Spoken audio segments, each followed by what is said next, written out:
alamin. Bismillahirrahmanirrahim. Assalamualaikum warahmatullahi wabarakatuh. Alhamdulillahilladzi khalaqal mauta wal hayata liyabluwakum ayyukum ahsanu amala wa huwal azizul ghafur. Ashhadu an la ilaha illallah wahdahu la syarikalah wa ashhadu anna sayyidana Muhammadan abduhu wa rasuluhu la nabiyya ba'da. Allahumma salli ala sayyidina Muhammad wa ala alihi wa ashabihi da'aimil Islam. Alhamdulillah, puji syukur mari sama-sama kita haturkan kepada Allah Subhanahu wa taala, Tuhan yang menjadikan kematian dan kehidupan sebagai ujian kepada orang-orang yang beriman untuk diketahui siapa yang paling baik amalannya, dan dialah Allah yang maha perkasa lagi maha pengampun. Kenapa Allah jadikan kematian dan kenapa Allah jadikan kehidupan?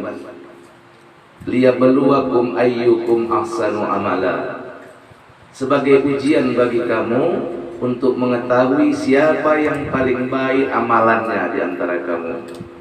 Jadi Allah jadikan kematian. Ada yang sebab sakit, ada yang sebab kecelakaan, ada yang tanpa sebab, ada yang mati karena tertimpa benda keras, terjatuh. Jadi malaikat tanya kepada Allah, "Ya Allah, aku tak sanggup mencabut hamba-Mu yang beriman." Jadi malaikat itu satu tak sanggup mencabut ruh orang yang beriman, tak sanggup mereka. Maka kata Allah, "Aku akan berikan sebabnya." Maka itulah ada sebab terjatuh, sebab kecelakaan, sakit dan lain-lain, itu sebab. Kenapa? Karena malaikat tak sanggup mencabut roh orang yang beriman. Gemetar malaikat, tidak sanggup. Karena iman itu lebih dahsyat daripada kekuatan malaikat untuk mengambil ruh anak Adam. Lebih dahsyat dari itu.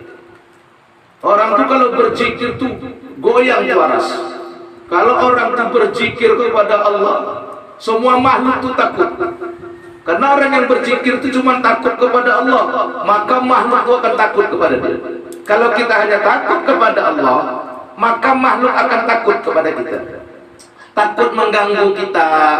Tapi kalau kita tidak takut kepada Allah, maka makhluk itu akan menakut-nakuti kita. Jadi kalau kita takut kepada Allah, makhluk takut kepada kita.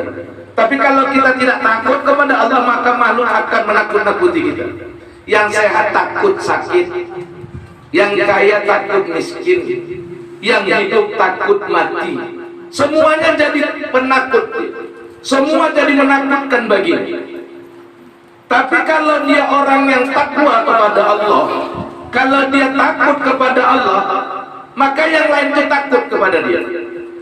Dalam hadis yang lain Nabi mengatakan, barang siapa orang yang mengejar akhirat, maka dunia akan datang kepadanya.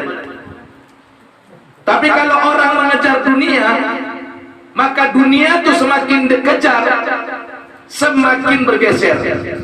Dikejar dunia itu dia lari, kita dekati dia menjauh.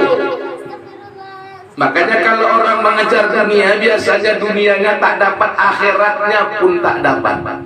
Tapi kalau orang mengejar akhirat, dia akan dapat dua-duanya. Dia akan dapat akhirat dan dia akan dapat dunianya. Beberapa waktu yang lalu, tepatnya 40 hari yang lalu, saudara kita,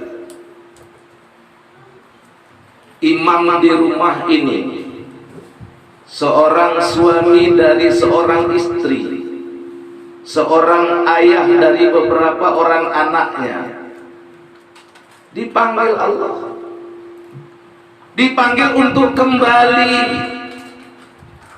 Jadi ada dua macam hikmah kematian. Yang pertama, mati itu al-mautul hisab, yang kedua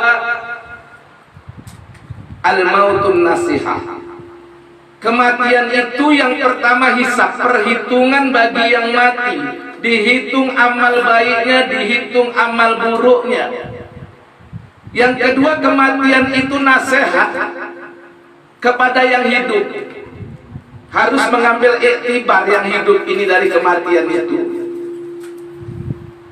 Nabi mengatakan akthiru min dzikril maut fa innahu yumahisud junuba wa yazhidu fid dunya. Banyak-banyak ingat mati, karena sesungguhnya mengingat mati itu menghapuskan dosa dan jihad di atas dunia. Artinya mengingat mati itu berat. Salah satu yang bisa mengingatkan kita kematian, inilah dia, takziah. Datangi orang-orang. Apa fungsi kita bertakziah di datang ke tempat orang yang meninggal? Yang pertama, fungsi kita menghibur. Makanya tuh orang-orang yang agama lain itu menghiburnya dengan musik, pakai band, pakai keyboard. Tujuannya menghibur. Tujuan orang itu menghibur yang ditinggal.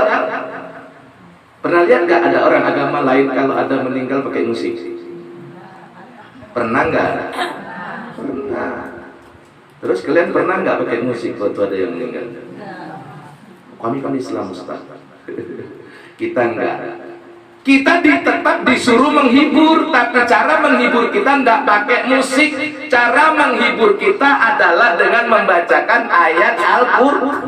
Kenapa Al-Quran itu obat?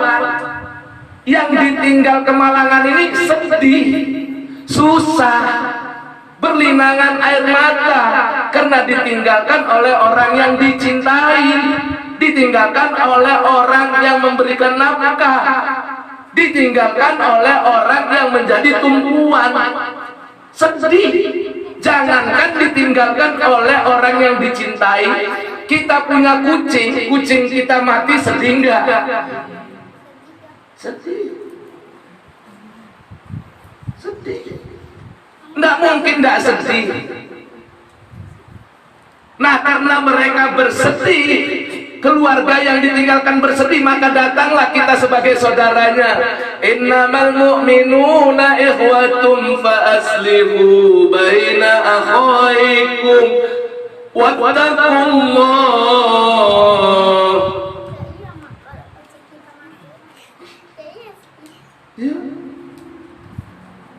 Sesungguhnya orang-orang yang beriman itu bersaudara. Fa aslihu baina akhaikum, fa aslihu baina akhaikum, maka damaikanlah di antara saudaramu. Damaikanlah hati mereka yang sedang susah, damaikanlah hati mereka yang sedang sedih, hiburlah mereka yang sedang berduka. Dengan apa engkau menghibur mereka? Ayat Al-Quran. Wa nunazzilu ma huwa shifaa wa rahmatul lil mu'minin. Dan kami turunkan Al-Quran sebagai obat bagi orang-orang yang beriman. Derita mereka, susah mereka, sedih mereka berkurang karena engkau bacakan ayat-ayat Allah. Innamal mu'minuna alladzina idza dzukirallahu wajilat qulubuhum wa idza tuliyat alaihim ayatuhu zadatuhum imanan wa ala rabbihim yatawakkalun. Sesungguhnya orang-orang yang beriman apabila disebutkan nama Allah bergetar hatinya, dan bila dibacakan ayat-ayat Allah bertambah-tambah imannya, dan hanya kepada Allah mereka bertawakal.